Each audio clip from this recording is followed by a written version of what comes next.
Hello and welcome to the Intel Brief. Today is Tuesday, 30 December. I'm your host, Daniel, and today we're going to talk about Saudi Arabia says national security is a red line and asks the UAE to leave Yemen. The US has conducted a strike on a boat in a loading facility in Venezuela, and UK boxer Anthony Joshua has been injured in a car crash in Nigeria. So firstly, Saudi Arabia said on Tuesday that its national security was a red line hours after an airstrike on Yemen's southern port of Mukalla by the Saudi-led coalition and gave UAE forces 24 hours to leave in Riyadh's strongest language against Abu Dhabi yet.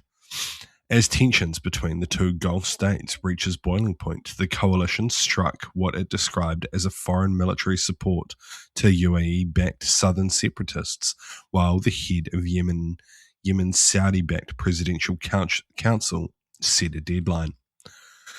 So what? It seems possible that this could lead to some pretty high diplomatic tensions between Saudi Arabia and the UAE. As both sides back different groups within Yemen's civil war. There's no real good solution here. This civil war has been going on for a very, very long time. It's actually a good YouTube video idea, so maybe I'll take a look at that. But yeah, no real good solution here anytime soon. It seems unlikely that the UAE is going to back down. However, most of the groups that the UAE are backing aren't really, they're getting called out a lot more recently, which is making it a bit awkward for them. Like the UK stopped selling weapons to them after their weapons were identified in the RSF's hands, stuff like that. Yeah, so it could lead to some pretty interesting diplomatic spats, especially putting pressure on the UAE. And next, President Donald Trump said on Monday that the US had hit an area in Venezuela where boats were loaded with drugs, marking the first known time that Washington has carried out land operations in Venezuela since they started their pressure campaign against President Nicolas Maduro's government.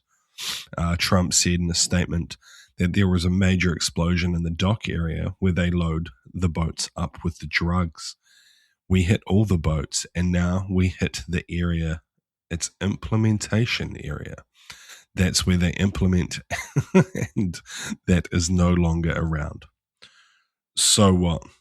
This is a very significant escalation. Like, while Trump kind of just plays it off as it basically being the same thing because they hit the drug boats or drug facilities, this is an airstrike or a missile strike or whatever the fuck they used on a foreign country. Like, this is hitting the actual soil of the foreign country.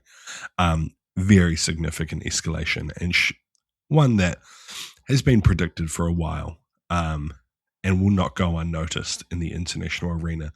It's likely that most South American nations will condemn these strikes as very provocative, but basically there's nothing anyone can do about it.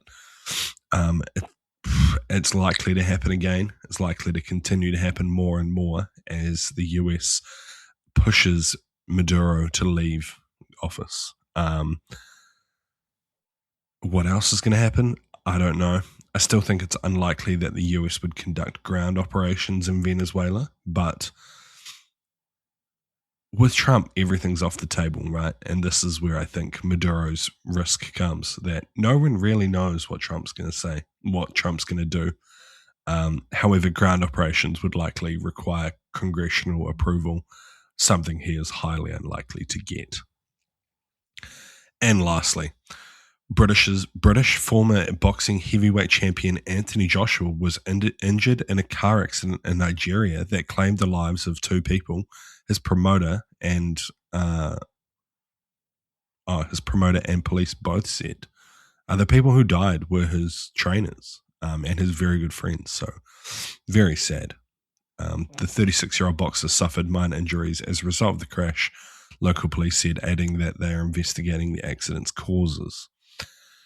I just so what? I just wanted to kind of highlight this more, less because it's just a car crash with a famous person. It's not a massive geopolitical thing, but more around like travel security and like understanding where you are. So after the car crash, there's videos of Anthony Joshua getting pulled out. There's no medical assistance that could come, no police assistance. It's when you're traveling to areas like Nigeria, like remote parts of Nigeria, you really have to understand what systems are in place and do some research beforehand, because he was just basically at the mercy of locals. Luckily, he wasn't that injured, but if he required like life-saving medical treatment, he's pretty hard up against it. So these are things to keep in mind if you're ever traveling to these remote regions, is like understanding what medical facilities and what is available, and then have a plan for if the worst was to happen. Just, you don't need to have like a concrete plan. You don't need to have like evacuation plans in place, but just have in mind, like, what would you do if something was to happen? How could you deal with it?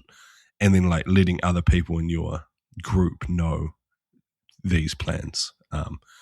It's just something to keep in mind, and something that is kind of highlighted here. From what I understand, he's on a private jet back to the UK to get treatment back here because, the medical facilities in Nigeria are not adequate. Anyway, that's been your Intel Brief. I've been your host, Daniel, and I'll see you again tomorrow. See you.